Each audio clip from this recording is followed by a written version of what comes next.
Hey, how's it going? This is just a real quick video on a Kubota D1105. This is in a Toro Groundmaster 228D, and this is just a quick video on, this was a no start application where the injectors were not getting fuel, obviously still not coming out of the injection pump, but I was getting fuel to the main feed. Easy thing to check is your fuel shutoff solenoid. This one would not stick in like it should. It should kick it back and hold. It wasn't, so left this out and tried to watch the rack. As you can see, this is what you're looking at, so it's pretty difficult because that rack is up and in here. But with, actually, believe it or not, using the phone as almost like a mirror, I was able to understand what was going on.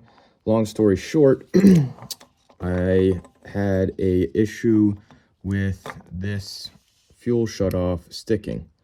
So, and it was stuck very good.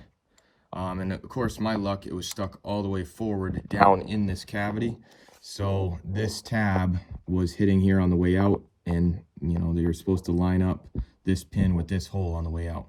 Well, they didn't account for a stuck fuel shutoff, that was for sure. So I made this very simple but effective tool here. It's just a slide hammer with a little notch. You come in through the back where the fuel shutoff goes, and like I said, with a mirror, I was able to grab this pin and just carefully, nice little hits, slide hammer it back to where it was able to come out.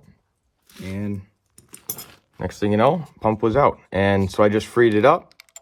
Moves easy as can be now. And now I'm going to reassemble, and that should fix the no start, no fuel issue in this Kubota 228D. All right, that's it.